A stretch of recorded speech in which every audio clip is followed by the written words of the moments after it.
welcome to the NXT review. We are the Dadley Boys of What Culture. I'm Adam Wilborn, joined by Michael Sidgwick, here to review everything that happened on last night's episode of NXT. But before we get into it, if you're a fan of this sort of thing, make sure you subscribe to What Culture Wrestling on Apple Podcasts, Spotify, Amazon Music, and YouTube, where we do daily wrestling podcasts where we're not going to review the show, formerly known as NXT 2K.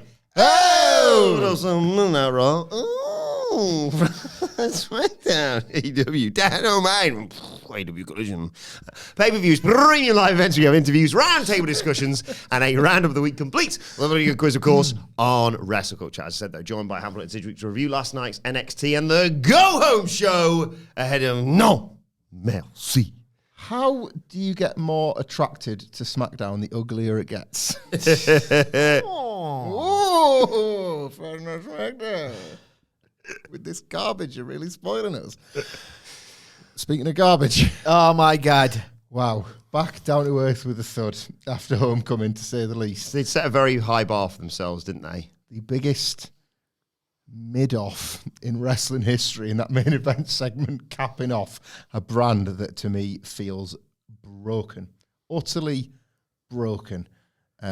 Look forward to this with you guys. Look forward to hanging out with all you guys down that lens. But I do not look forward to Tuesdays very much anymore. No. Because what's going on down there? Oh my God. I had something of an epiphany.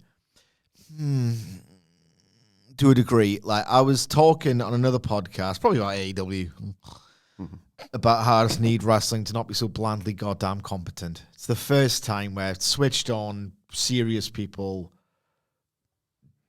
Tony Khan to a lesser extent, are like in charge and have got the book, and they're not idiots.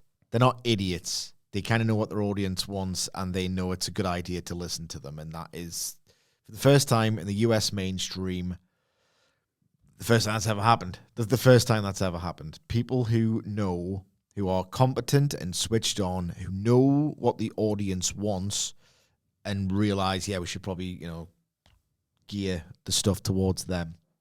It's either been run by imbeciles or just egomaniac sociopaths with no respect for your intelligence whatsoever.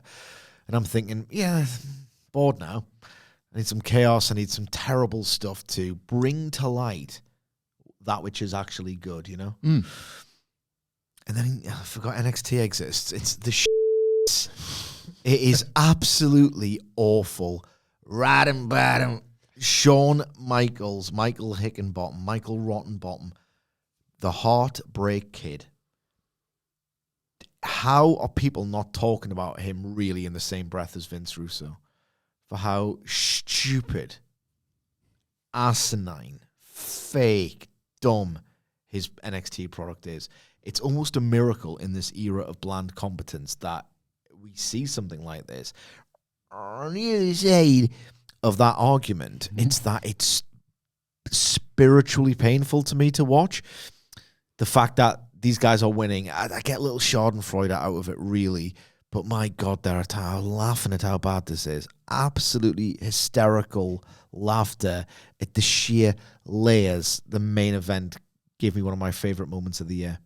One of my favorite moments of the entire year. Me too. Which pretty bleak, but I quite like being cruel, so I laughed at it. But we'll get to that. But my God, this show is ace.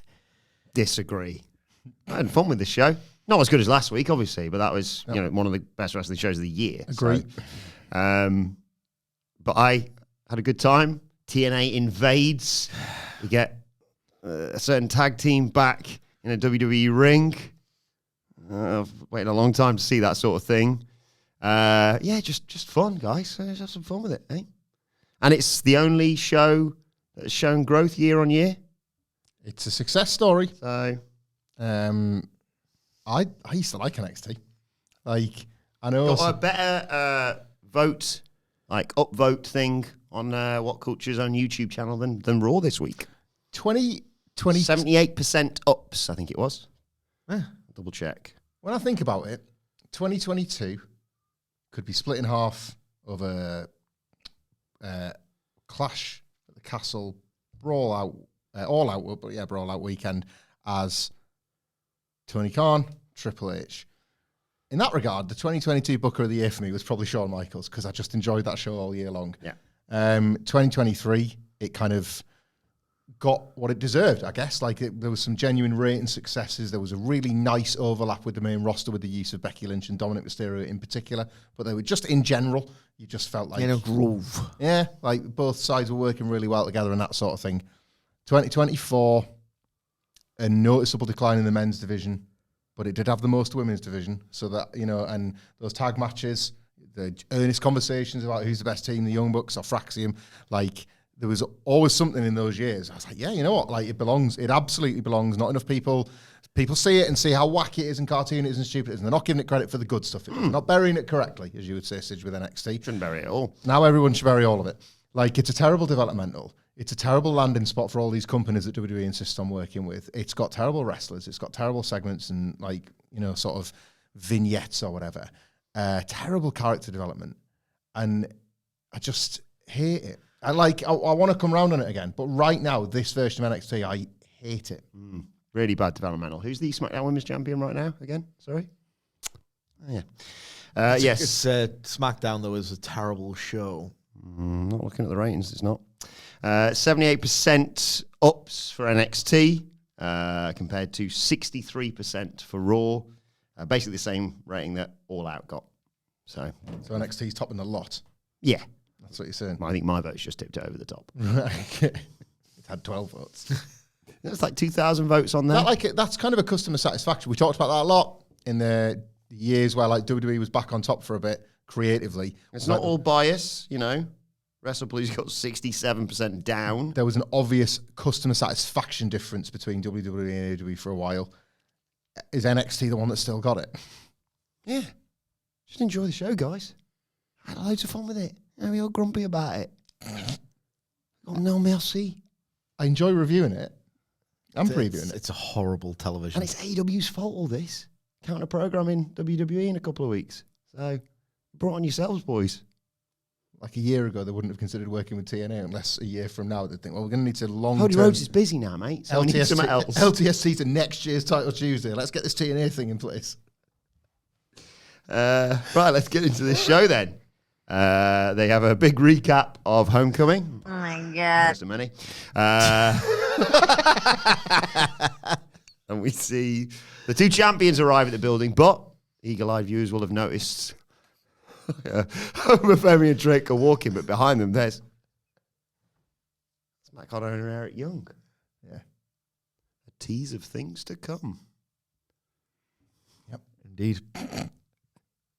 Complete freedom of the building. I haven't done anything yet. I just come to watch the show. I Looking to get a ticket, if anything. I suppose the law is, for the last year, TNA wrestlers have just been able to turn up where they fucking want. So it's like, it's no different in that regard. Yeah. It's like, Works both ways. Can I get a match, please, boss? Yeah. Yep.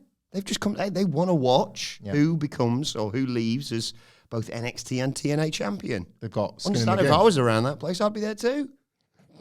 Give anything to be around there. Oh my God, yeah. Imagine your first Disney holiday. It's like, guys, are you sure this is the way to Epcot or Hollywood Studios? Yeah, we're going that way. Performance Centre, yeah. Oh God, it's Tuesday. Eric, stay in the car.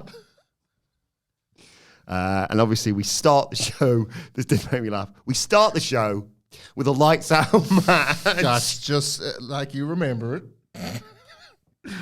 We knew it would. I know. If you don't know the law of a lights out match, which AEW was taking on and Done pretty well. Drawing inspiration from Florida in the 80s. That was their thing. So in Florida in the 80s, there would be a match that promised such gruesome violence from which there was, no coming back. Where it's like, right, kids, parents, guardians of this kid's here, we're giving you ample time. We cannot sanction this. We cannot commission it. We cannot be legally held, legally responsible because this blood feud that has erupted, we can't sanction it. It has to happen. And look, we'll monetize it. We'll sell the tickets, but we can't. This is not sanctioned. It doesn't count. Let's just symbolically turn the lights off because the show's over. The fight the blood is happening now. The actual show, it's over, folks, but these two guys have got it right at the end. Right at the end. Right at the end. Right at the start. Did like Lexus King comes on his little throne, and there's fog and what have you. Yeah, he's production for a lights out match. Miles Bourne comes out and flips a switch, and then you just get a spotlight for it. Lights out. Miles Bourne. It's the rich history of NXT Lights Out, of course, because this one is to do with you turn the lights out, or like you wear a blindfold on account of the wrestler being deaf. And it kind of works because Lexus King's in it. yeah, and of course, Do you like his gear, by the way? Yes, obviously. I can see it. Before they turn the lights off, you can see it when he came on the road. That's a serious brawl, was it? And of course, the previous one was because it's too bright and I'm going to tune. I'm trying to go to sleep. I think you with the kendo stick. That was the last Lights one. dimmed match. Lights dimmed match with pillows. It's Russo tier. Like, this is Russo tier just completely getting in the way of what you can actually achieve by being an imbecile. Shut up. I'm choosing. We haven't seen the numbers yet, dickhead. They come out tonight. Year on year. We can no point, judging week by week. Let's look big picture. Year on year. Up. Everyone else. Miles Bourne attacks Lexus King. Start off. It's the thumbs down duck. Trash can involved. Steel chair. Miles Bourne hits a belly to belly onto the chair for a 2 count early on. King comes back with a drive-by for 2. Chair shots of his own. Northern Lights suplex onto the chair for 2. Hits Miles Bourne with a trash can. But as he runs at him, Bourne's back up and a power slam onto the trash can takes us to break. When we come back, we find out that Lexus has taken over with a coronation onto the table. He sets up a table in the ring, but Bourne gets his belt and whips Lexus King with it. King grabs the belt, gets knocked to the floor. Bourne goes to dive and just gets nailed by Lexus King as he dives through the ropes. Bourne fights back, though, slams Lexus's head on the apron, slingshots him into a wedged chair. King fires back with a throw into the steps.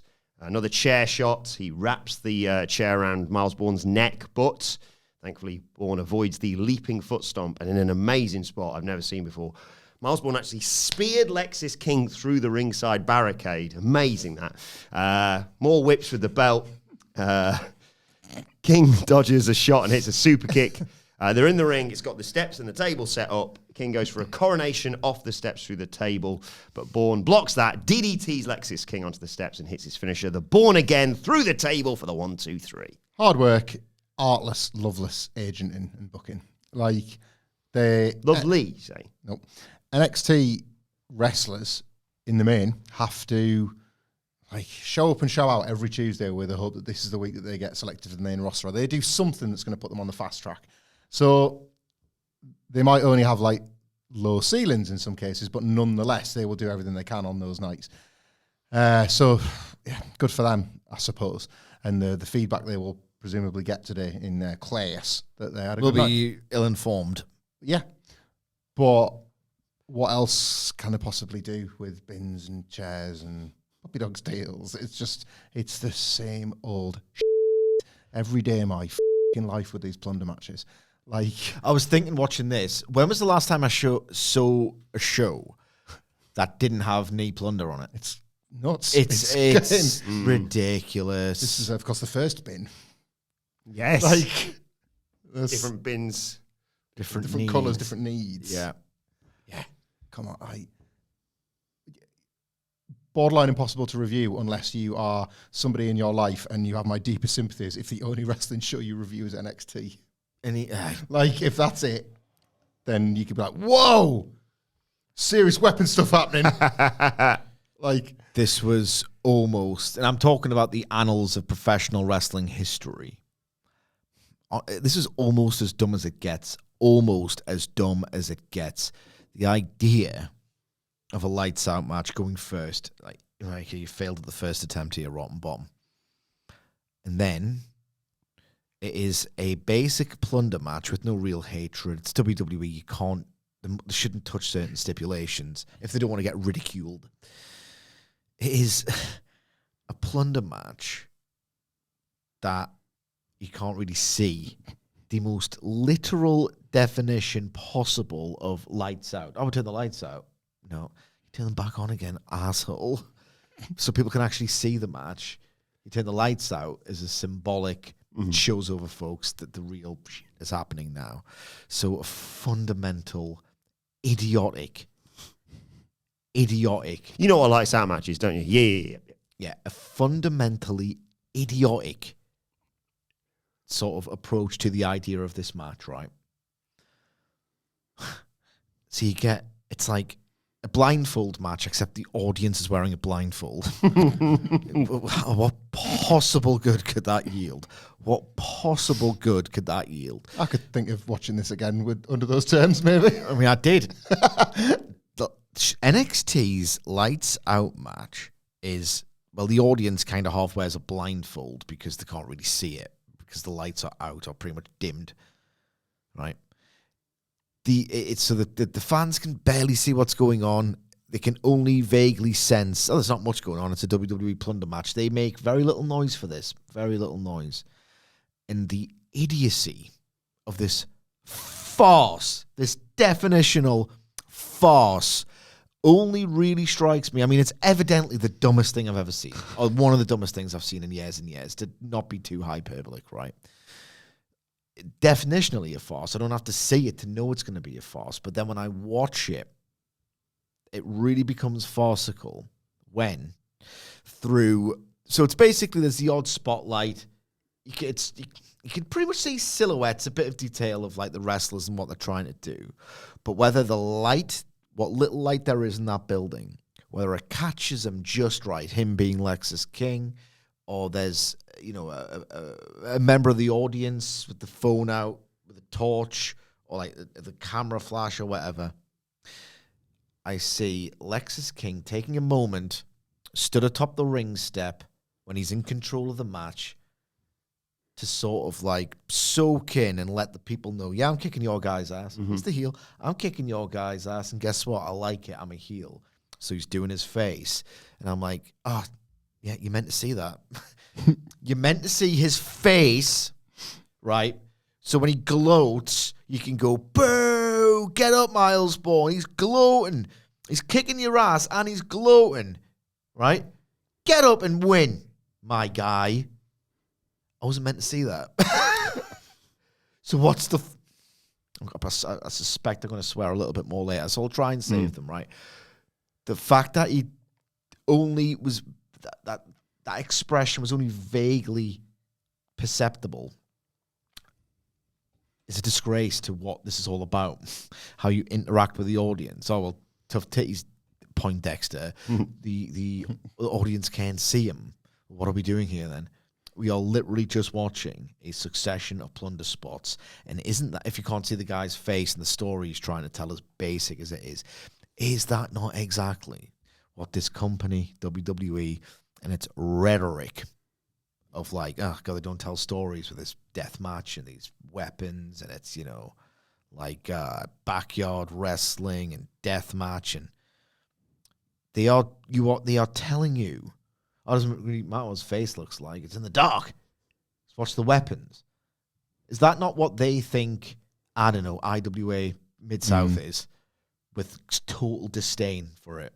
A complete waste of time. And then the finish, Miles Bourne puts himself through a table with like a flat back because he does the zigzag as his finish. Those finishes were a mistake. Those finishes were a mistake, and they look kind of silly in the first place because if you think about it, he's just throwing himself to the mat with near enough the same velocity and thud with which he's trying to drive his opponent to them. He's taken the same bump, more or less. Adding a table to that mix just sort of brings into further focus what a stupid move it is. He sends himself through the table, the flat back. Hits it first. His body breaks the table. Yeah. But did he win? You, mate. You. No further questions, right? The smoking gun. I've just realised... He's just put the glove on, hasn't he? I've just realised why you two didn't like this show. Because it was awful. No, because Ava wasn't in charge of it. That does make a lot of sense, actually. Yeah. You know, like that one that Triple H wasn't there for recently. There's no Ava. We're in her office. I love, by the way, when absolutely nothing matters in this goddamn stinking show, they come up with the, like, she's so final boss related that on the one night that, like, NXT, everything loses control. It's the dumbest show of all time, bro. They protect Ava. Yeah. Like, wouldn't happen if Ava was there. Like, these TNA losers wouldn't have got in the building if it wasn't for, like, if Ava was there guarding the door. And if there hadn't have been that problem with the signal, she probably would have, communicated that to her assistants. But unfortunately, Happens all the time with phones, doesn't it, in 2025? Yeah. she was breaking up. Yeah. And she said she trusted them. Them being, of course, Stevie Turner and Robert Stone. on form this week, these two. Ava can't be arsed with it. Bye. Well, I can hear what she said. She says, I'm out of town handling business. I'm out of town handling business. So Stevie Turner and Robert Stone. you're running the show tonight. Stevie Turner and Robert Stone, you're running the show tonight. Stone's like, see what you TNA wrestlers talking about. Is that all right? You invite them? And Ava basically says, are you breaking up? I'm breaking up. Trust them, though. Leaves them in charge, like I said. And Stevie says the Prime Minister is in charge, and Stone says they both are. Do you think she is a mole? You've got Booker already on commentary. Total non-stop Ava. And they're going to make her the GM of TNA. No. What I do think is this is the stupidest show I've ever seen, or at least I've seen in months and months and maybe even years. Like the most telegraphed invasion imaginable. Right? Will Bourne, I know you're going to do a bit. Mm-hmm. It is the most telegraphed invasion imaginable. They tell you last week that a veritable spate of TNA wrestlers are fed up with that title being held hostage and what NXT is doing to their brand, the disrespect. En masse, the spate of TNA wrestlers, right, register their disgust and all but threaten to descend upon the Performance Center to hijack the show and invade it. We then see on the back of this, right, which was referenced by Vic Joseph, that dickweed, that moron on commentary. All right, it's going to be an invasion. The title match, which before we, let's just step back through the looking glass, okay? Years and years and years, okay? Back. You're meant to, it's not just meant to be this means to an end of a TV show cliffhanger. You are meant to preserve the idea, really you are, that this matters and the public really want to see it and it has a decisive finish, okay? I know this has been lost to time. And I know you're not going to get one because it's TV wrestling, but if you're in charge of it, Ava, you're meant to really, people want to see this. It's a huge match. It is a huge match. Like, winner takes all NXT versus TNA titles. I mean, this has never happened ever, correct? Mm-hmm. It's a first. Yep. You've got to get it right for the sake of your paying invested audience, for return business, for so many other reasons, you know. Why have you taken the night off, Ava? Business in London, she said. She said as much. Someone can do it on her behalf, or she could delay the meeting. Not with the rise of this show. It's a runaway train. They've got the. Vic Joseph needs to, go back to school. He tried to help. He's too stupid to function. He tried to help Booker T with it. Was it like Booker had a lights out match with Cena or something he was referencing? Yeah. And he was like, any memories of lights out matches? And Booker was like, no idea what you're talking about, pal. No clue. Not one kicking around there. This Ava thing is doubly funny because either they are weaving this into the storyline where we're in the next 2 weeks going to be asking whose side is Ava on. Oh, funny. Jesus. Oh my God. Right. But if they're not, and if Don't press the button for Ava, Meltzer. and if she's just returned to work because Ava Meltzer, is that? because they tried to protect her, which is funny. They ended Homecoming last week with like, I wouldn't like to be in charge of the show next week, and they all looked at Ava and she was like, yeah, me neither. Like, remember that? Remember that? Maybe she went with Regal. Hey, Regal's like, I'll show you some sights. You see my belly. She's gone to see Bobby Belly. He's doing his last day up here. She's talent scouting. I've heard a lot about him on this podcast. I might bring him in. Would Jim Ross would have to, he wouldn't outright say, oh, they're going to invade the show. One, for dramatic effect. Two, because, he's the impartial babyface announcer. He has to be seen to be, I don't trust him, but I can't really say it yet or whatever. I don't trust him. Taker loves an eam, doesn't he, instead of him. Yeah. I just sacked him. I'm not saying I got a lot of time for them Sixers, but they've got their right to live free like we do, Jerry. Yeah. And that sort of thing, yeah. I respect him. Yeah. Him instead of him. But like Miz and Mello. They're all him. Yeah. Jim Ross would say, oh, come on, folks. We all know what's happening, but they better not. Like, sell what's probably going to happen as a transgression. Vic Joseph, well, don't know what's going on here. Maybe they just come to see some friends backstage. I mean, It is absolutely, they hate me. We'll get to it. I hate them. We'll get to it, but they didn't start this. But we'll get to it. Tensions were running high. I felt like, what's going to happen during this start of time match? And then I thought, you know what? It's going to hold this peace treaty. You know what the ultimate irony is, Wilborn? We bit of inside baseball. Before we pressed record, we had this 5-minute conversation about whether we could actually one day, needs must, go into full grifting. We actually had the conversation before we pressed record of if you had to be like a grifter, for whatever reason, you just thought, I'll fire in on this Gail Kim Riho I bought my blue tick now. I need to make some money. I need to make some. I don't really have the heart to give a toss about this Gail Kim Riho stuff, but I need to tweet. I need to get my engagement. I'll pretend to care about it. And we collectively, to ourselves, thought, now do something else with my life. Yeah. We wouldn't be grifters. I'm just doing this for the love of the game. So. You son of a bitch. Just like you said, they started it. I was feeling the tension rising. You work, and Louise and Erica, but we're gonna have to get out of the house. I've just got concerns. They know I'm a big NXT guy. So what if they come at the front door? We need to get out now. Some are in Florida. Some could be anywhere else. Where are the Hardys? Where are the fucking Hardys? Where is Bully Ray? Could be anywhere. It could be a boat. Moose knows I lives in this city. I think you also both didn't like the show because you got outsmarted by what came next. Ethan Page, NXT North American Champion. Shut up, bro. I didn't mind this. This was class. Gets on the fans are swearing at him basically because it keeps getting muted. If you foul-mouthed fans would mind, I've got something to say, says Page.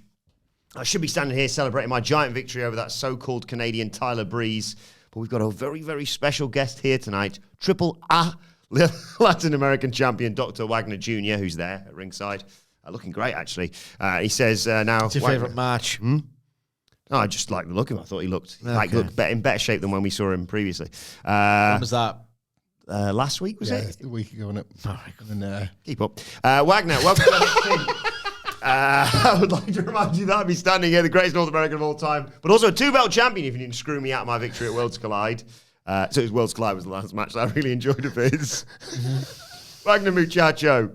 Lock eyes with this gorgeous North American. I'd like to personally invite you, hombre, to No Merci, where you can watch me embarrass Tavian Heights. And Dr. Wagner Jr. gets up. And he's like, you want to be embarrassed tonight? You want to stand up? Get in my ring. Let's have a match right now, pal. Get a referee out here. And the referee comes out. Match. Boom. It's on. And Dr. Wagner Jr. immediately dodges a shot, knocks Page down, and gets him in the ankle lock for the submission victory before it is revealed. Dr. Wagner Jr., I was like, what are you doing? That's like sacred. But he pulls off the mask. Boom! Tavian Heights. Oh my God. nice, surprising TV angle. Like this. Genuinely just... Sort of 97.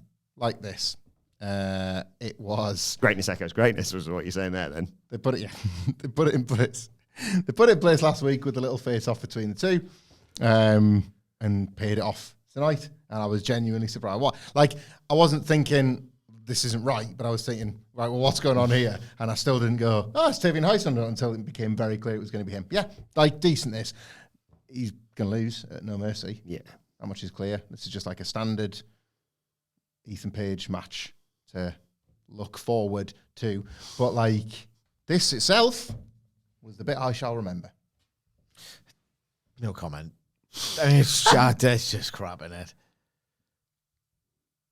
I was thinking, like, if TNA is total non-stop Ava, I think Triple H will just be like, Ava. Yeah. The boss of all brands. I've done it now. I've booked her as my general manager. We go to the women's locker room, and there's not actually a row for once. Jordan Grace is watching that excellent Blake Monroe vignette of her saying she's going to take it to hell on the iPad or whatever. Satan's Beth. Jordan isn't happy about Ariana Grace being friends with Blake Monroe, and Ariana's like, I just want to say it. The only reason I was chatting to her is because I was explaining that we're not related. And Jordan's like, why don't we show how different we really are? And Ariana's nervous as Jordan goes to get the match booked. I think this is one of the moments where I was like, you know, that thing where like Elvis, God bless him, got too old to find his remote, but he had a gun. So. But I thought it was like really close. This show ain't no good. I was like, so we've had, not only have we had Kalani Jordan Grace, now we've got, wait a second, Ariana Grace or Jordan Grace? I'm seeing double here. Just that premise. Let's show him I'm not related. We're all right. Why is everybody so awful at the moment? Like, if it's not Ava just being like, yeah, you take care of it, I hate this. She's a top baby face. Yeah. Who is dying down there, by the way, Yeah. Jordan Grace. It's gone horribly wrong for both of them at the same God time. almighty. Yeah. It's just not JC Jane. And you're going to see the most cliched match you've ever seen. I wouldn't let Blake Monroe touch a weapon after the Hollywood ending for a year. In their big lights on match at No Mercy. Yeah. A weapon night. Oh, we'll get to that. I can't wait, yeah. We will get to it, I'm sure. If I was Alicia Taylor, I would be looking at other areas of employment because following this, we have Cole Custard from NASCAR doing a phenomenal job of doing the introductions. Go on, give Custard credit. It's not his job. It worked double duty as well. Yeah. Well, so I thought. Whoa! Candice LeRae versus Lainey Reed. Number one contenders match, of course, in that Speed Women's Tournament. Do you think he thought he had to say it again when she got that Bobby Roode no pop? And he's like, did I definitely announce it? Yeah. Well, it's meant to be stars. We had Sol and Zaria watching from the platform. What did you make of? Was this your first Speed match then? Yeah, well, With the lights changing, like we talked about. lot of light stuff. I like it. I like it. It's a waste of time. And I'll explain why later. More than one Twitter follower of mine, thank you, I forget who, but there were a couple, pointed out to me that when we had fun yesterday with our NASCAR name generator, you know, like, oh my God, coming around the corner, drama here at the NASCAR, it's Richie Muff. It's Garrett Flaps. Oh my God, it's George Clit, and he's coming around the bend. You got a good test in you. Like, you got a good Telecaster voice. I've tried to perfect my American Telecaster voice. And oh my God, it's Dave Puss, and he's gonna win. He's going to win in 7. Well, I've been reliably informed there's a NASCAR driver, and he goes by the name of Dick Trickle. What? Yeah, Dick Trickle. Dick Trickle. Oh my God. Go on your Bulgarian VPN. Tragedy on the track here, folks. It's serious tragedy on the track here, folks. It's been an absolutely awful collision. Oh, my God. The cars are in flames. Jesus Christ. Cumload has just collided head on with Jish. Jish. What single name? No first name, surname. Well, it should be like Madonna. It's Jish. We'll provide updates, folks, as and when they come in. But come load, come load and Jish. Of course, he's going through a lot of problems with response at the moment, so is the artist formerly known as Jish. We'll get updates later on in the podcast. They're being stretchered, airlifted, actually. God, this must be serious. I'm worried about cum loads everywhere. Oh, my God. They're scraping loads off the windshield. Jish everywhere on the track. Oh, God. So Candice LeRae versus Lainey Reed. Candice LeRae didn't quite get all of it. With Say your prayers, guys. Horrible day for NASCAR.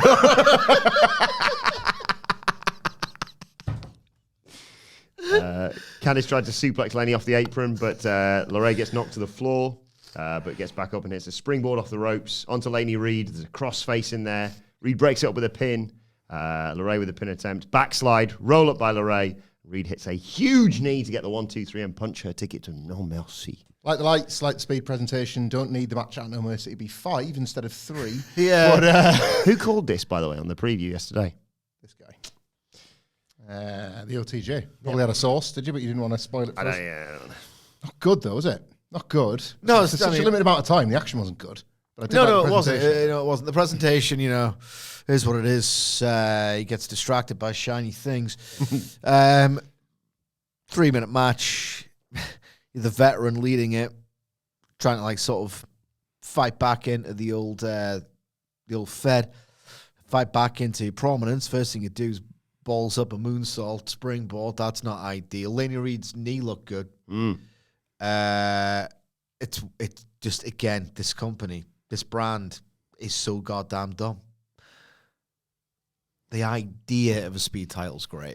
Is it Stardom that does that tournament where the opening round's 10 minutes? Maybe the whole goddamn thing's 10 minutes. I don't really know.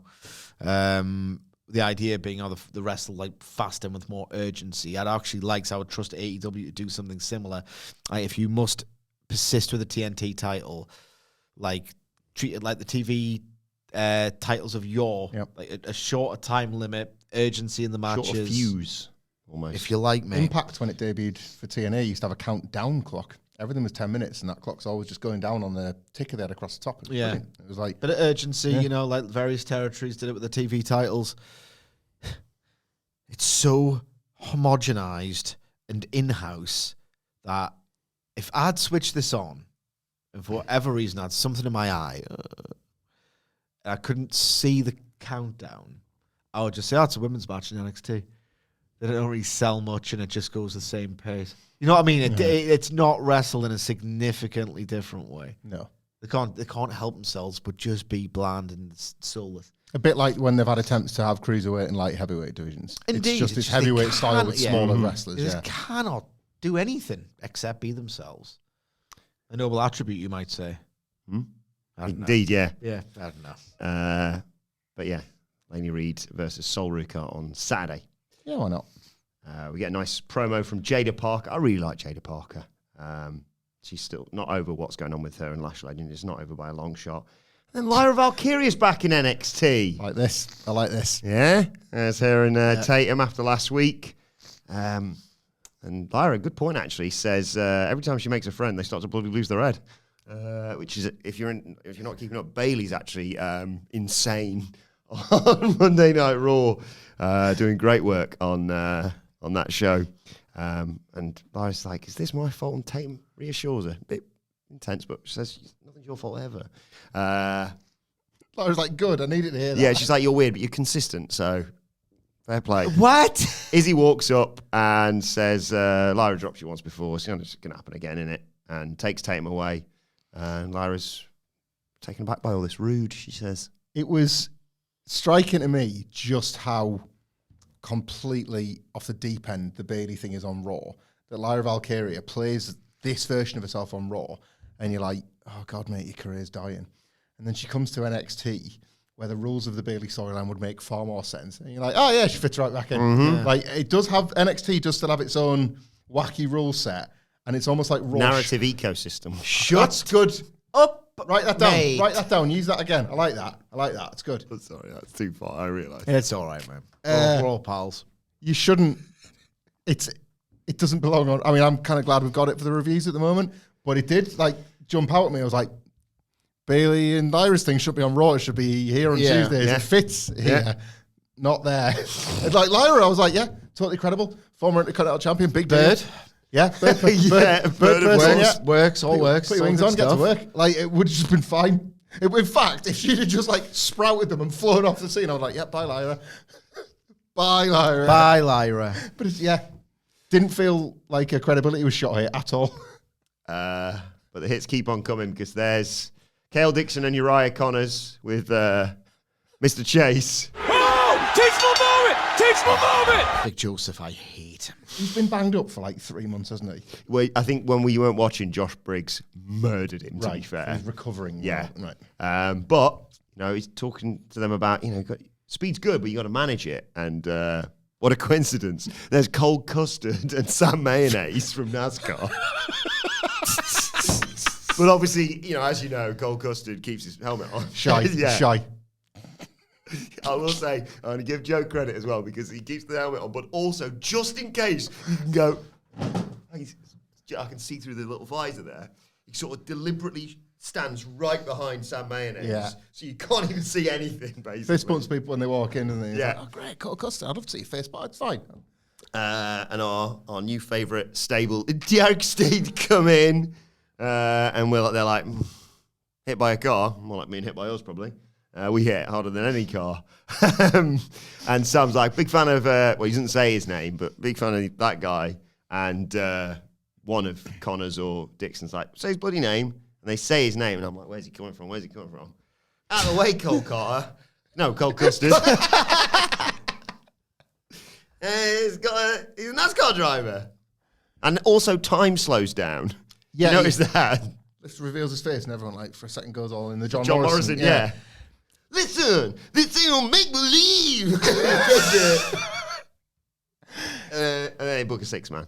Your comparison to Vince Russo, and it made me think there of Vince Russo Nitro, and you were talking about the weapons, and I was thinking about the Vince Russo booked hardcore division where the injuries just piled up when nobody was watching. You got guys doing like terrifying swantons to the concrete. It's like, well, that's a broken back. Yeah. Nitro number lower than ever. Like, their belt means nothing. He was the guy, infamously. WCW made the video game Backstage Assault, and that was kind of his dream of wrestling, which was just like, bro, you get the ring out of here, you perfected it. Yeah. That's the Russo NXT I can get on board with because I continue to enjoy the backstage bollocks. That's 2 segments in a row I've enjoyed. But in a minute, we've got to go back to the ring. Yeah.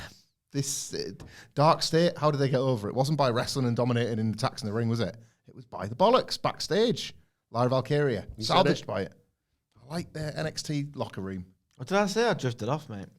Dark State were rubbish when they were all sinister. Yeah. Silly bollocks. No. Don't need to see Clown wrestling. up the bad heels. No, less wrestling. More of this. Yeah. No complaints from me about that one. There's nobody been in the kitchen yet. Go there. In the NXT, we know there's various areas. I like NXT when it's just that. Yeah. Not enough of it at the moment. Thoughts? What? Joe Hendry is a NASCAR driver. Happened. That maybe pop. I like. I mean, it's a good bit. It is a good bit. And then we get the Battle of the Gracers. Jordan versus Ariana. Ariana gets some offense in, jumps Jordan before the bell rings, beats her up for a bit, and obviously gets her ass handed to by Jordan Grace. But again, dodges like a Vader-style bomb. It's a splash off the ropes. Gets a 2 count and a drop kick to the back of the head. But Jordan's had enough at that point. As Ariana misses an elbow drop, Jordan grabs her following that, chucks her into the turnbuckle, some short arm clotheslines, spinebuster off the ropes, and a big direct effect bomb for the 1, 2, 3. Post-match, I'll get to the pink kendo say, who's there checking on Ariana Grace? But her fiance, IRL, Stacks. Oh my Good to see god. our boy back on telly.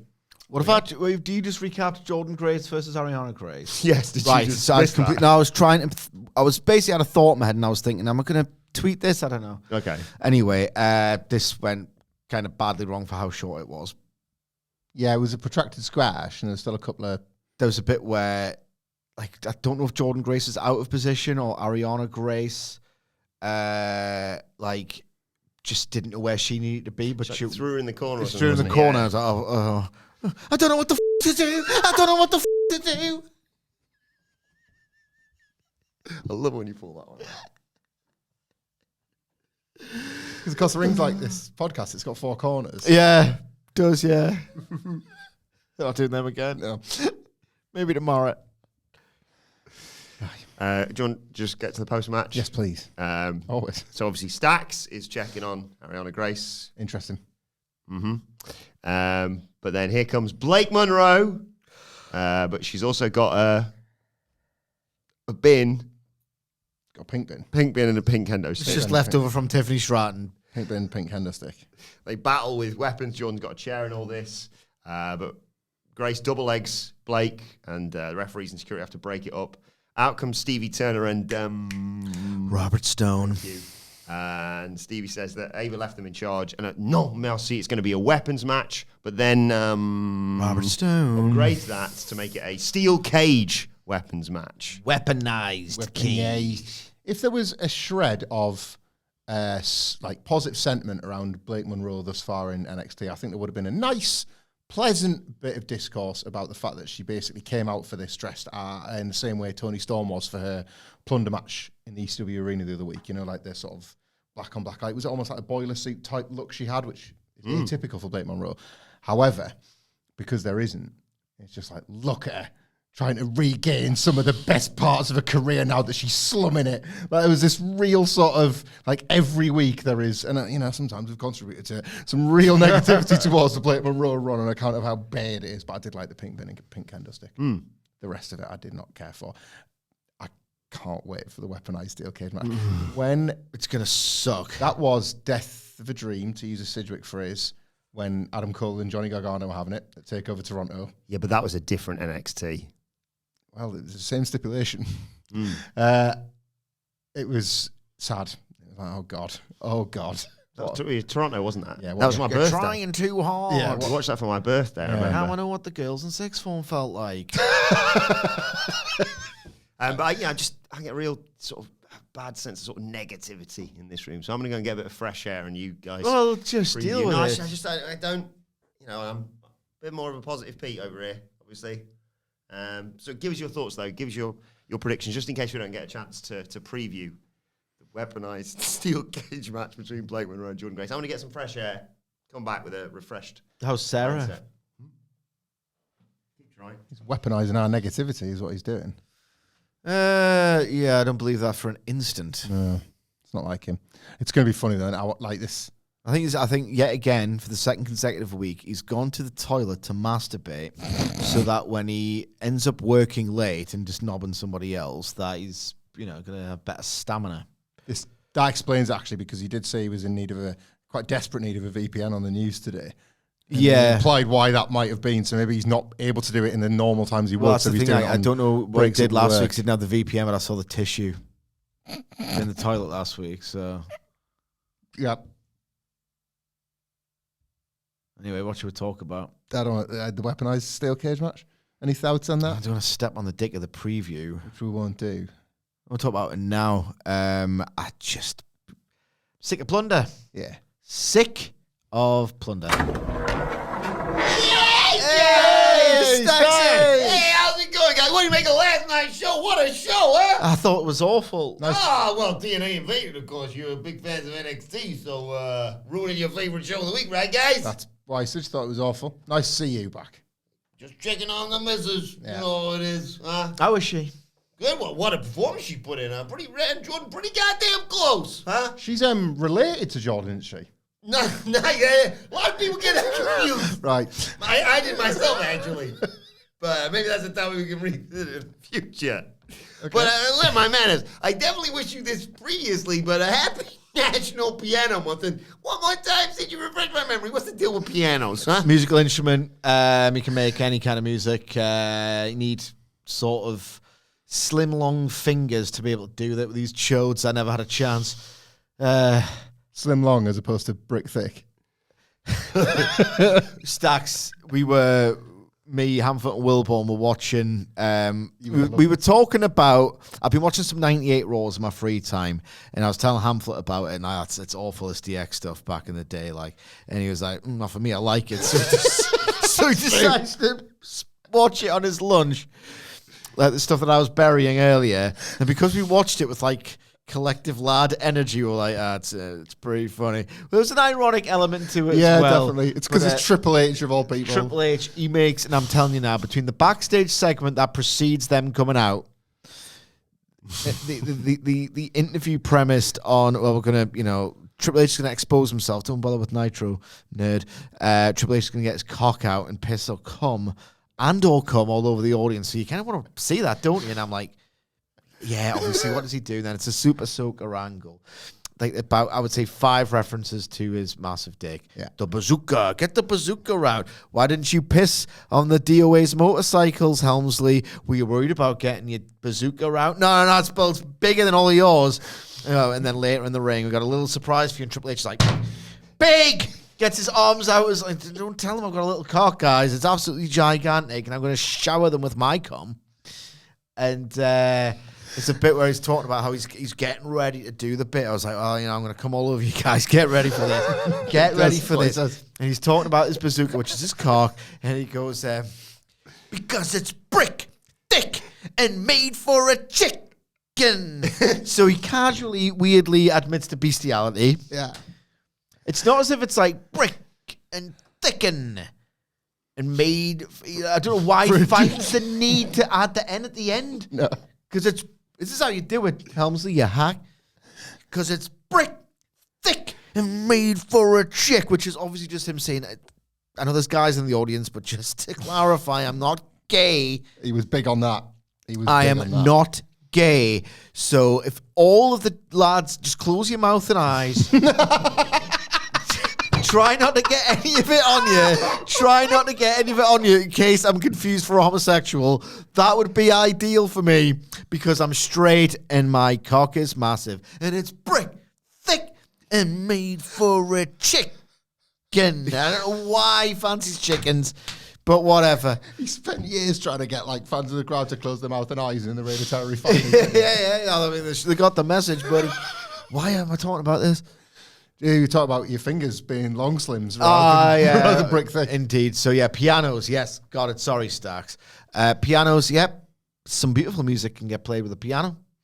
It's basically just a very large and unwieldy instrument, which, by the way, they should ban from holiday resorts and at least tune them up because when you're trying to have your evening cocktail after your meal before you retire, there's always some kid who goes, plink, plonk, plink, plonk. It's just like, get your kid off that. I'm just ruining my evening. So that's the DX band. Yeah. Plink, plonk, is this one? Blinkity, bow to the masses. Bow to the plink, yeah. So that's to do with pianos, obviously. Every night do piano. Well, actually, reason I mentioned that, I saw recently a man broke the Guinness World Record for playing the same piano key 1,000 times in 1 minute. And then he went home and broke the world record for the most satisfied girlfriend, if you know what I mean. Huh? 3 questions, 3 jokes for you. I don't get it. He hit the key 1,000 times in a minute, and then he went home and finger blasted her. 3 jokes, 3 questions for you. Why can't you open a piano, huh? Why can't you open a piano? Because the keys are inside. Yeah! I can tell James to that. Tell him this one, Hamlet. What's the difference between a pianist and a penis? Loads. Yeah. What's the difference between a penis and a pianist? Do you know what? I don't know what it is. I don't know what it is, but he's got that. When Stacks gets that giggle on, not even for the third joke. What is the difference between a penis and a pianist? Huh. Is it Stacks being a little bit self-deprecating? He's not the. Is it your penis here? Can be my penis if you want. Maybe he's been self-deprecating, and it's like you only need one hand to play with your penis. Good. Yes, I like that. I'm gonna go with that. Good night, right? What's the difference? I need two. I was just trying to make the comedy relatable. What's the difference between a pianist and my penis? It's big now. If you want. It's massive. It's got 5 and all massive.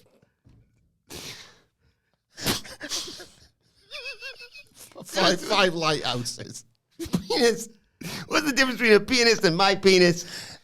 A pianist tickles the ivories, and my penis tickles the ovaries.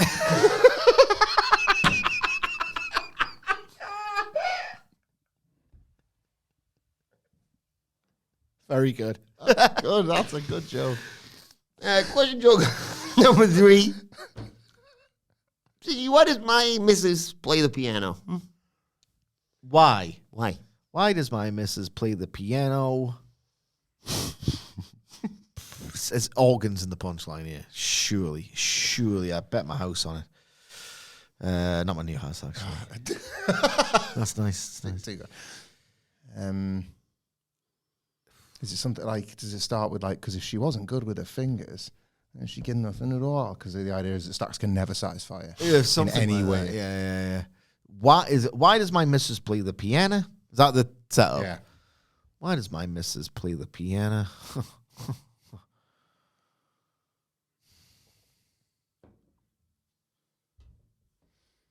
Why does my missus play the piano?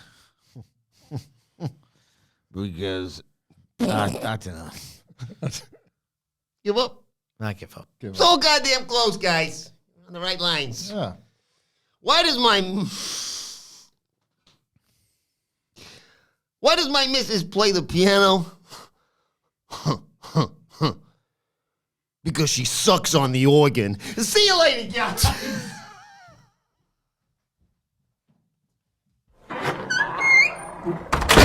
Bye, Stacks. Were we close on that one?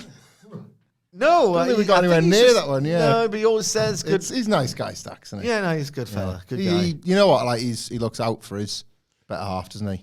He wouldn't like leave his post in NXT to just go and have it away with somebody else, would he? With Ariana Grace there. Yeah, no. Not very Stacks. Like, hello, mate. No, Hello. you're all right. All right. Your hair looks a bit. Looks like someone's been passionately. No, I was just like, come on, get the positivity back in the room. So, right. What's next? And I'll try my hardest. Okay. Is that how you do it? Is that like what Bailey's trying to do? Yeah, she's. Sorting around. Kelly's there with Lainey Reid off the back of her win. And she says she's beat a AAA star, she's knocked off an NXT icon, and now she's going to be champion after beating Sol Ruka on Saturday. Fatal Influence, who, if you're, for the time being at least, unaware, is former Women's North American champion Fallon Henley, Jasmine Nix, and NXT Women's Champion JC Jane. They walk by, and JC, as I've mentioned, as I called on the preview, wishes her luck. Mm-hmm. And then she says, piss off. Jasmine and Fallon, I'll take this by myself because I'm hardcore. Yeah. And out she comes to cut a promo with the NXT Women's Championship over her shoulder. She says, let's just pretend last week didn't happen. Rhea didn't pin me. Lola didn't hit me with a back fist to cost me the match. None of that really matters. End of the day, I've had over 100 days as NXT Women's Champion. Oh my God. Hell of an achievement. She's gotten rid of every label people tried to put on her: third wheel, most beatable champion, transitional champion. All wrong. It's absolutely laughable that people live in this fantasy that the person who's going to dethrone is going to be Lola Vice. Let's be real. Come on, she says. She's a crossover star playing in my division. Yeah, she's flashy. Yeah, she's got 1 million followers on Instagram. And I'll give her her flowers. Are you one of them? No, I don't think so. Maybe I should correct that, actually.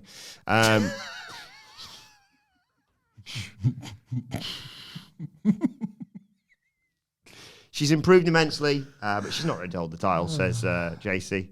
Come on, Lola, wake up. This is the JC Jane story. She shocked the world. Lola's not the underdog in this story. She is. She was told she'd never make it, and while Lola was shaking her ass, she was busting her ass. Like Bully Ray. See what thing he said today. I think John Cena should extend his retirement tour. What are we doing then? How else is he going to face me at WrestleMania? Work that out. Poindexter. Do the math. It's next year. I got me and Devon some dates round the loop, round the horn over Christmas. Can't get out of it. Can't get out of those. We got 16 nights in Philly. I think they're going to like what we got in store for them. Hope you guys like counting. Let's just say we're going to get the... I best not sing. I best not say it. I'll use Johnny Gargano's. It's 6 letters. Begins with a T and ends in S, and it ain't titties. Also wouldn't work because the Y becomes an I. All I'm going to say is it's authentic. It is authentic Dudley Boys material. So if you were thinking of bringing your kids along, I would not bother. Fast forward to, you stupid f***ing whore! Get the f*** over this barricade, and I will stomp your puss until it don't work no more. It ain't just Santa with a full sack, toots.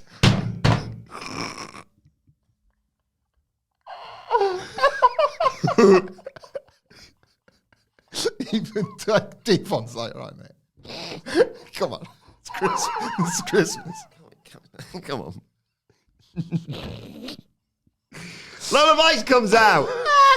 She says she wouldn't expect anything less. Another person talking about a race, but at least she's got an ass to shake, mama. And Jesse kind of gives her that. She says, look. Oh, Jesus Christ. 100 days to champ, that's impressive, but... Bully Ray's rude Christmas tour. We will preview it until it's progress, I'm sure. While JC was being a toxic third wheel, she was knocking people out to earn her shot, she says. Last year she did this with Roxanne, of course, but that's not who she is anymore. This is different. You dreaming of a wet Christmas, bitch? She's a completely different person. More than a fighter, a wrestler, a WWE superstar. Jingle bells, my ass smells, eat it anyway.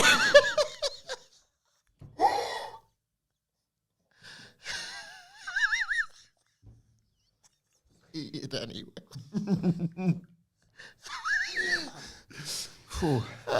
He's going to play the hits. I expect him to play the hits. Where are we? Rock around my cock. More like it. Just to the old, like, mistletoe bell. Kisses for Bully. That is quite clever.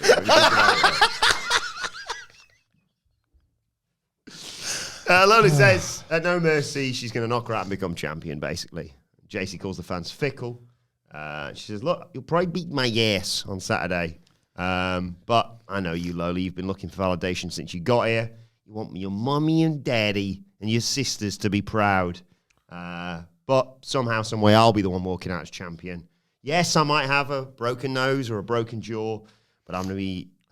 your future is looking at your family in the eye and telling them that all their sacrifices were for nothing. I'm going to walk out as champion, and you're going to walk out as your family's biggest disappointment. And Lola nails her, KOs her with a spinning back fist, and holds up the title before the match at the weekend. It'll be tricky for Lola Vice if she falls short again. But I think she probably will. And it's probably going to be Lainey Reed, having lost herself, that decides to make a career choice and whatever.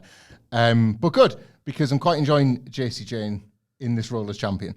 And I was watching a bit of WrestleMania 21. Bit of a favourite of mine in Surges. And JBL has started knocking out a line as this, like, paper champion, where he's calling him, it's good stuff. I hate Bradshaw, and I hate this idea that any of it was really any good. It wasn't. People are lying to you. But there were little moments, and he just said, like, Triple H has that, like, back and forth, and say, well, we'll see which one of us, we're both arseholes, which one of us is going to have the belt by the end of the night, and neither of them do.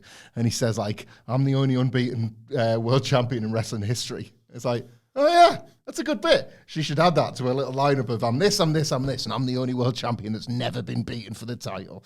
Like, just to, like, how many... it's a bit like the Becky Lynch one. Yeah. Like, something that you can... that little line that you can just get over. And I think she's got that sort of character to add it to a little collection of gloats and claims. I never predicted her to even hold the Just belt. done great, Yeah. to be fair. Good run. So I kind of think Lola Vice falls short. You probably But as we said from the moment she took it, anyone could challenge her, and you'd be like, they could put it on them. call Lola Vice up after this. Yeah. I think she's ready. Yeah. Well, whatever ready is, you know. There's no such thing. Jey Uso's on Raw. Yeah. Come on.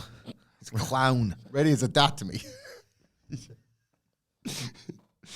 Oh, God. Breaking news, folks. I probably promised you an update, and sadly, it's not good. Cumload is fighting for his life, and Jizz is dead.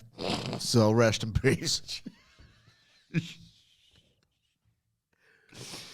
Come join us December 23rd, The Track. We got Team 3D making an appearance.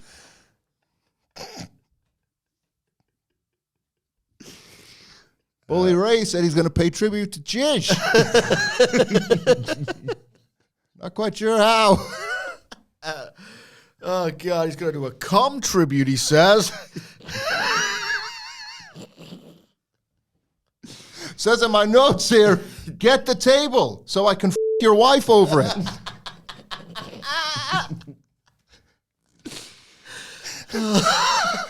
We get another really And then good... there's an addendum. Just kidding. I wouldn't stick my dick in that white trash slut if my life depended on it. Okay, well. Oh.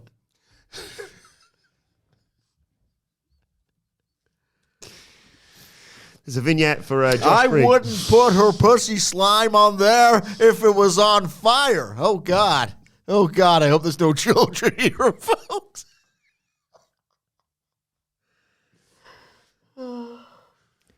Brilliant vignette on Josh Briggs talking about how he's a big guy who moves fast and hits hard, and he's been told that he can't connect with the fans, but he's stopped caring what fat podcasters and fans care. How dare you? All these hypocrites, time to go away, but then they chant, "Yes, yes, awesome," at the end of his matches, which is true. I love it. Like, what do they see at the end of my match that I had that time? Like the triple threat. Yeah. Is that the only? It's one of those under the heel who has great wrestling matches. God, get a new bend down wrestling and rebuild. IMO. Gonna kick Javine's ass, basically. Yeah, I don't mind these two, I guess. Can we talk about some serious wrestling? Did you see who was featured in this, by the way? Certain Brooks Jensen making an appearance. So, It was nice to see him in there, part of the past. and the future, maybe. Show this weekend? What's it called? I've forgotten. No merci. Thank you. It's not. Nobody cares, do they? Like you got the big title match. I guess has a little bit of buzz. Maybe I don't know. Outside the bubble, like Josh Briggs and Javon Evans. Like there were just times when these wrestlers and these combinations and that. I'd be like, all right, yeah, I want to see that and that. And like Ethan Page. Just to be serious, if I can be serious for a moment, counter programming AEW with those like head to heads. It's just. No one talks really about I'd love to see the actual data, the numbers that they are getting for these, because they went head to head directly with AEW, who are like, "Oh, not moving. It's only NXT. We'll move for the main roster, but not for them." Like, I think the ratings are good, and the Gooners like to watch on a weekly basis. But these big shows where the big moments are meant to happen, and you're meant to see them as these special. That concept's dead. The NXT major show, like it's.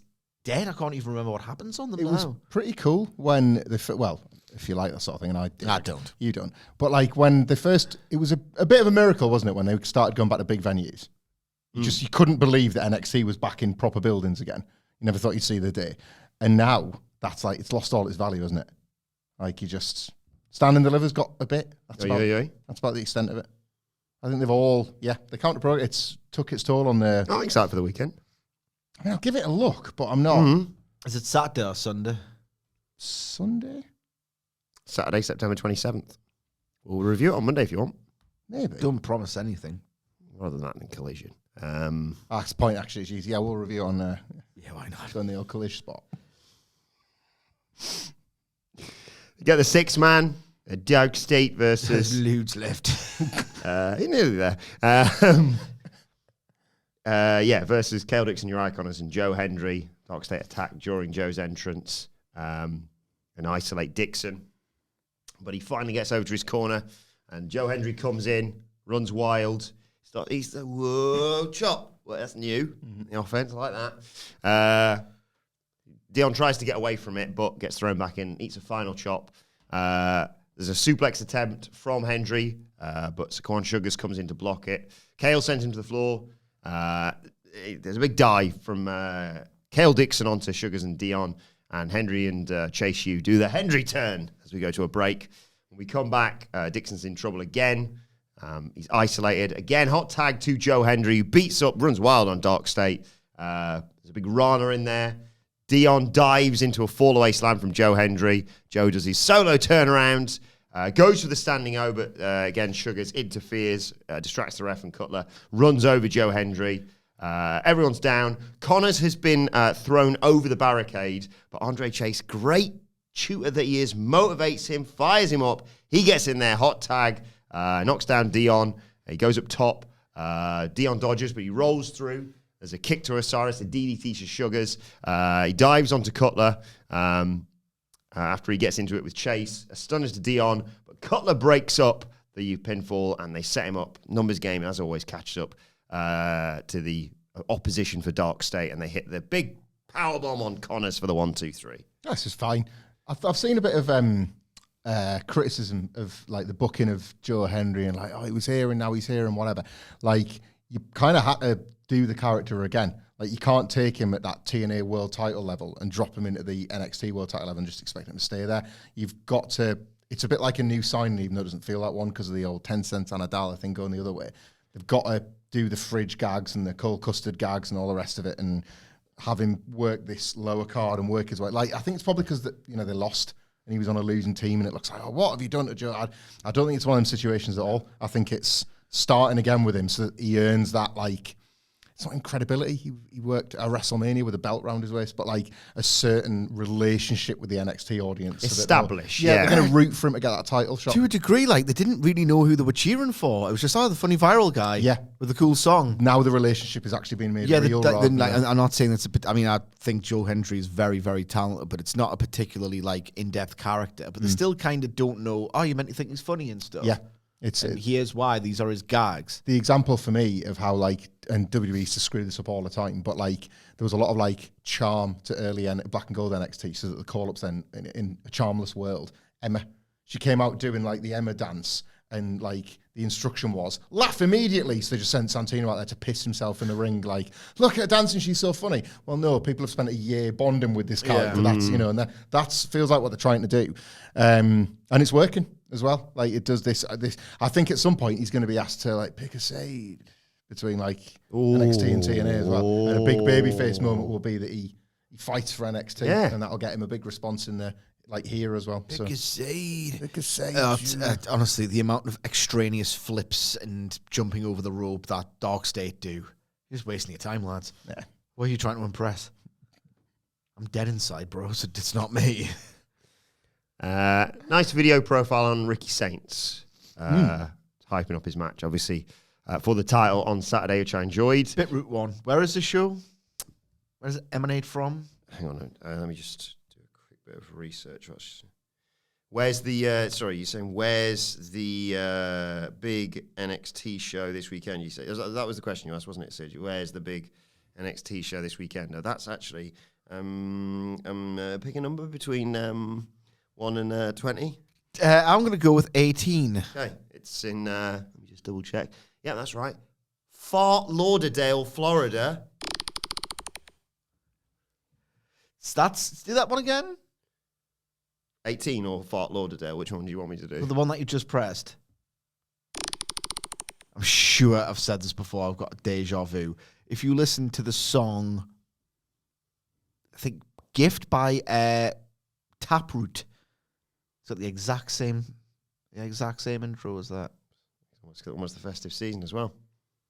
Don't press it yet. Come on. Can't open the advent calendar too early. Alright. Santa just reminding us he's waiting. Yeah. But yeah, nice video package on Ricky Saints that no one cares about now. I'm saying, like, why are you doing the whole, it's the most kind of Route 1, people like him, and he likes the people. I like, because they did the same for Lola Vice last week, 2 weeks ago, maybe. It's like, so Lola Vice is competing in a hometown at No Mercy. and she was talking about that. Why are they filming Ricky Saints in New Orleans now? Well, they're trying to humanize him. Do they think he comes off as like arrogant? Because he does. It's a boyhood dream element of his babyface character, isn't it? You know, and I know he's a bit older, but TV age and that he's still dream. Boy, like 34 years ago. Don't worry, Brett. Fighting me's just as good as those upside down push-ups that Sean. Don't listen to him.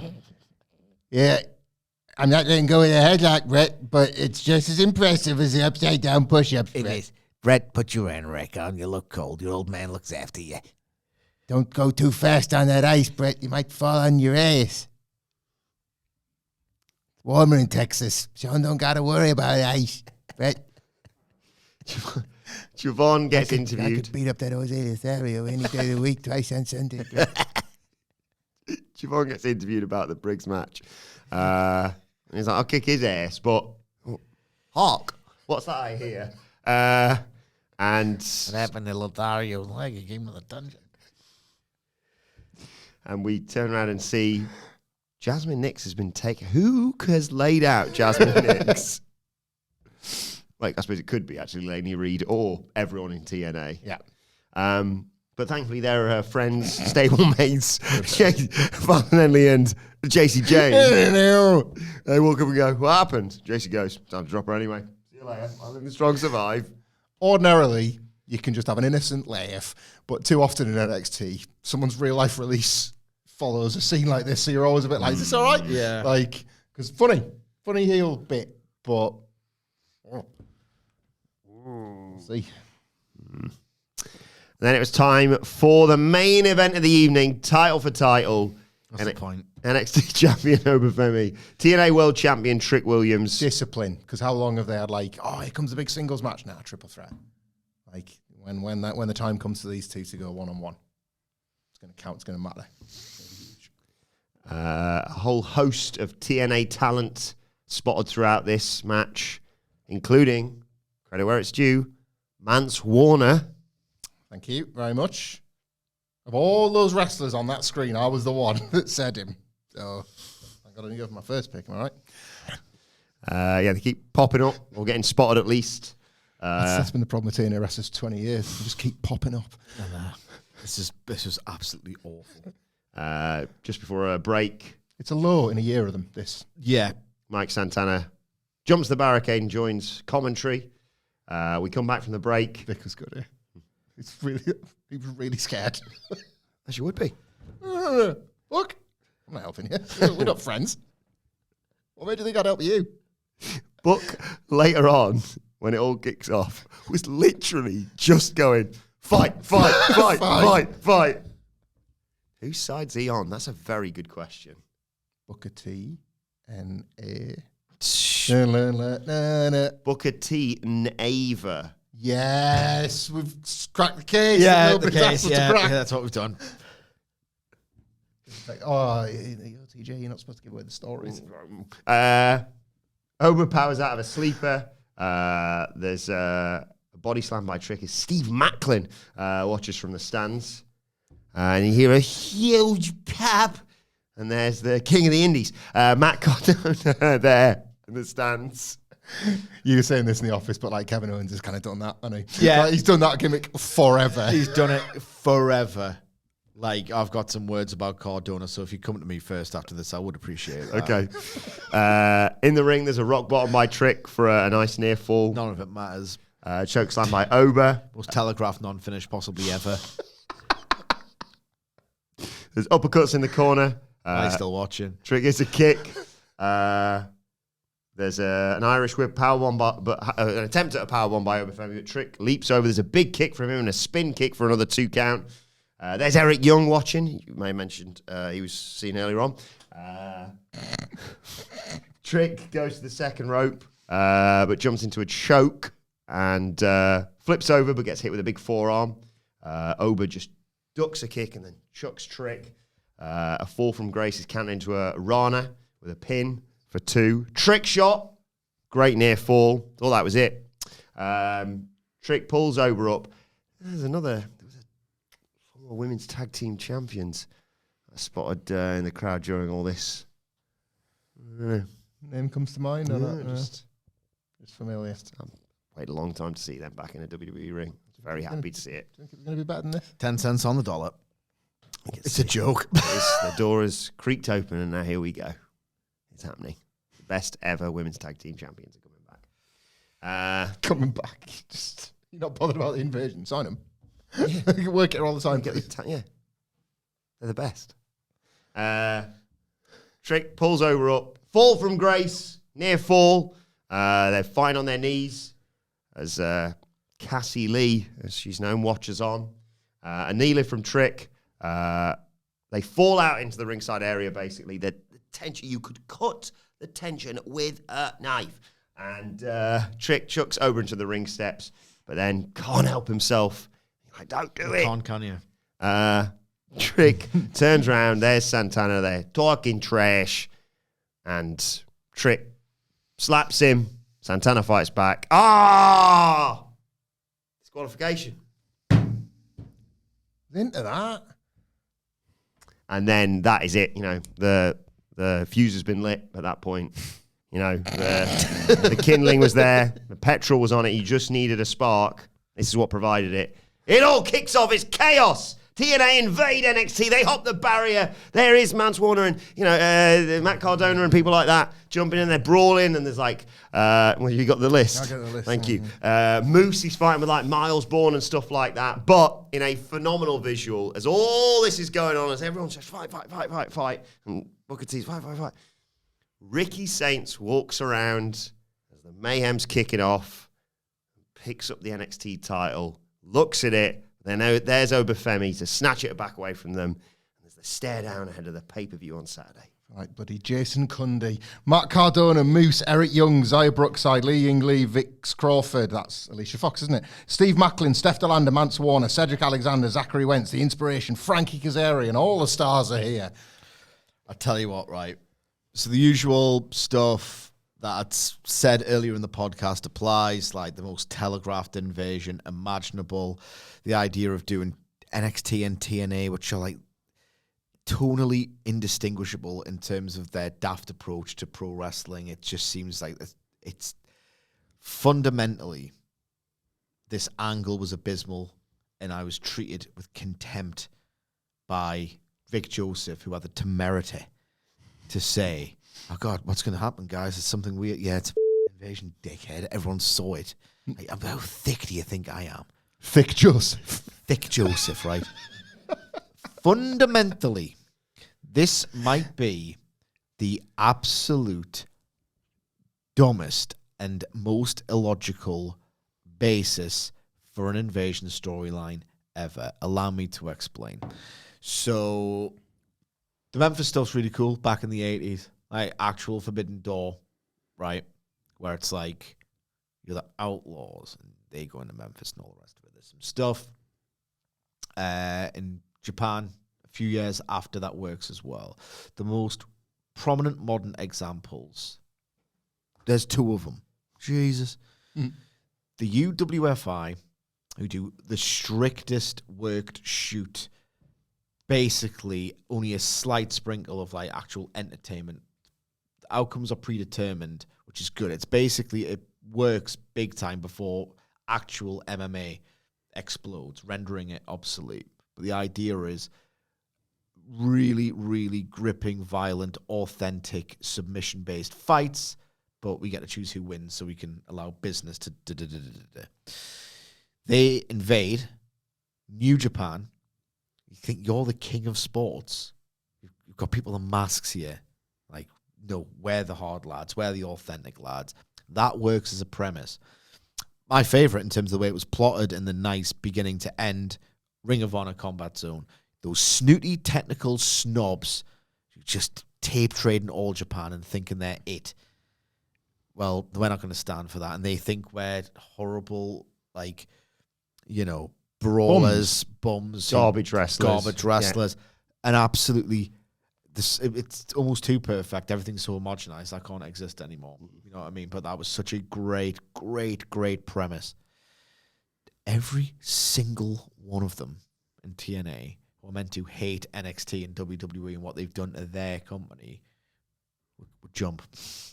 tomorrow, they would probably like join some kind of pyramid scheme wherein they're probably going to lose a lot of money if it meant that they could perform at WrestleMania. Man, I got a new match. It's called the Pyramid Scheme. Yeah, they would sell their house and all of their earthly possessions and just think, well, I'll make it back somehow if they could like do the guest timekeeper spot at WrestleMania. If they could be like, you know, when they've got like, oh, someone's just going to ring the bell at the start and ring the bell at the end and they get, who's a famous example? What do you mean? Like a special guest timekeeper celebrity. 90210's Jenny Garth. Yeah. Like if Matt Cardona could do that, he would sell his home. I think you're exaggerating, Stitch. There is absolutely no way TNA World Heavyweight Champion would just turn up to do a quick job at WrestleMania. That's a preposterous pitch you've just come up with there. Preposterous. The idea that they hate NXT when all of them would go like that is ridiculous. Like Matt Cardona, I'm sorry, is an idiot. And like, in some ways he's clever. I like the way he's reinvented his career and it worked for a few years. And obviously, like without him, that indirect line to AEW, you know, you could question it. Matt Cardona is in the crowd wearing that facial expression of like, go on his, find his Twitter, right? While I tee this up, I should have done it right. Matt Cardona is in that crowd, like ready to invade. Let's see how this goes, but if it goes down bad, I'm going to fight for TNA, right? I'm going to fight for TNA. I'm going to fight for TNA against who? NXT brand of WWE, okay? If you just go down and find something. So Matt Cardona, right? The idea is I'm prepared to fight for TNA. I'm sick of WWE's crap. I'm sick of WWE's crap. He is probably eyeing one of the chairs to take home for his memorabilia collection. Okay? And I'm waiting for Will Bourne. I mean, he is. He loves WWE. He loves it more than Vladimir Kozlov. Okay? He loves it. He's a mark. He is. He did a bit the other week where on Twitter, like Chelsea Green was wearing an old pay-per-view T-shirt. Yeah. I can't remember which one it was. I say it's Rumble 93 for argument's sake. And he's like, what's the best match from there? She's like, I don't know. It's because he shouldn't be wearing the shirt. One bloke did it with a Ramones T-shirt. Yeah. Like, what's your favourite match from whatever it was? Anyway, you can't find it. It does exist. Out of nowhere, a week before threatening to invade NXT for what WWE has done to his precious TNA. He tweeted something like, ruthless aggression's underrated. Matt Cardona, what's the date on that tweet? 4 days ago, September 20th. On September 20th, Saturday? Yeah, as it pertains to the weekend, yes. On Saturday, at what time? 8:41 a.m. Okay, she's just like, yeah, you're the first thing I think of when I wake up, and you're the last thing I think about when I go to bed. So maybe he's been to the gym, but the first thing he thinks of when he wakes up is Matt Cardona invades on Tuesday. On Saturday, Adam Wilborn, he tweets, the ruthless aggression era doesn't get enough love. Who would go to a ruthless aggression con? What a mark. How am I meant to believe you're going to invade WWE in revenge? Think about it. He's been twerking for that job as well, Annie, for a long time. Yeah. Kevin Owens was taking the mic, saying you can't call yourself the king of the indies and like beg to come back to WWE. And it's just like, it's got you there, mate. it's like, you're about to invade. Do you not think like if you're such a WWE fan, and he is, you know, he's got the figures, 40 years old. They don't like people that go on like that. They don't. They don't respect them. They're kind of to it now than they used to be, aren't they? But it used to be this thing that you absolutely could not talk about. Deep down, they probably think, God, that Mark's begging for it, isn't he? idea of taking it. I'll hit you with the chair. Not that one. What an absolute joke. Yeah, I mean, I just thought this was terrible. Anyway, it could have been the actual active TNA roster. None of them have ever been in a WWE ring in their lives, and that's the novelty of it. Like Kazarian, I guess, you know, dyed-in-the-wool TNA guy who, if there was any major, and you're not thinking of his velocity run, you're thinking of the fact he was in AEW. Like he's more like if that still had any like true value. Like me and Sid today were talking about the AJ Styles John Cena match. The very first time they came face to face was really cool because it was like, here's the all-time top TNA guy and Mr. WWE, and like, wow, Joe in NXT, and they were blown away by his merch sales on day one. Like there was Bobby Roode, a real period where I can't believe that the Sixers are finally here. You never thought they'd get signed, and now they're getting signed. Different way, we're so far past that. So even that novelty's worn off. And then, the ones that aren't that, you've got friggin' like Eric Young. Sanity's Eric Young. Just You said a couple of years ago, albeit with Vince still in charge, Yeah. I'd never go back there. never. Like, just... You're there, 10 cents on the dollar. Yeah. And again, like TNA doesn't really hide. Why would it? That WWE's influence has been hugely responsible for these big houses. And, you know, like God bless It's been them. curated terribly. Yeah. God bloody bless them, TNA. They're trying to get themselves a little TV deal, a little engine that could. And, like, they're not hiding from that WWE has had, you know, like they've openly acknowledged, what is it, a working relationship from day one, however they phrased it. It's at this point, it'd be no different than a AAA invasion when over WrestleMania weekend they said, we bought it. That's a shout. It's not though, is it? Like, it's not a shout. None of this is a shout. This is when the ECW team with remember the Alliance. That was my invasion. That's my bit. Yeah, That's what I think of. And the brawl. Like we joked about it yesterday, and I come across like a bit of a cynic sometimes when I talk about these Sixers. But like the NXT wrestlers are just as bad in a way because it's just a moving mass Of nothing. They don't have a single brawl, an individual pairing that you could remotely give a toss about. I like Mars, Bourne and Moose. I like the visual of that. Well, you know what? You've countered my point with a fair argument there, but like, I didn't find one. I was like, again, I'll use Kazarian as an example for somebody that like feels a bit, you know, like I wasn't thinking, who's he brawling with now? Well, half times I couldn't bloody see. It's just something I need these entrances slowed down and these wrestlers to get TV time because they're just NXTers. You know, it's not even like they've invaded Raw. It's not even like they've gone for Seth and Cody, you know? It's just like, oh no. Like, they've taken out Dark State, whatever will we do? Yeah, like, no. it's just Dark's taking a fight for NXT. just Yes. again. To defend the otherwise indefensible, the one night when they just blew the invasion up and started again, they understood that the derbycy derbers they were left with were lacking star power, but they could like tweak some of their other guys to be ECW ones. It's like the combined group, they can take out Haku. Like there's 10 of them, so they can take out Bradshaw and Haku. Now that there's 10 of them, that was the only Jesus. And then you get to Survivor Series, the grand payoff, like the Derby C Derbers featuring Stone Cold Steve Austin. Like they've realised we got nothing over there, nothing. Like this was, And Kurt Angle, obviously. of course, yeah, the lifeless. Like, He's standing up for the invasion. but like this is like an inaugural brawl where both sides have got nothing. Like you need the Undertaker to be the guest referee, so someone's got something. Like if anybody jumps. So people will go like, did you not work there already? Nobody's going to tear. There's a lot of Big Show Red to blue in tearing it the on- shirt off. on Like, Survivor what? Series. What? I didn't know he worked for NXT in the first place. Like it just, it's absolute trash. It's awful, isn't it? Hell of a go-home show ahead of Noel Melson. Can't wait to see where this goes next. Let us know your thoughts on it in the comment section. I think this is the longest NXT podcast we've ever done. Worthwhile. Let us know your thoughts on it in the comment section below, or on X at WhatCulture WWE. Watch, they can follow all three of us. You can follow Michael Hamflet at Michael Hamflet. Follow Michael Sidgwick at M. Sidgwick. Follow me at Adam Wilborn. Follow us all at WhatCulture WWE. And make sure you subscribe to WhatCulture Wrestling wherever you get your podcast from. For daily wrestling podcast, the Dynamite preview is available right now. But for now, this has been the NXT review. My thanks to Hamflet, to Sidgwick, to Stacks. Thank you for joining us, and we will see you soon.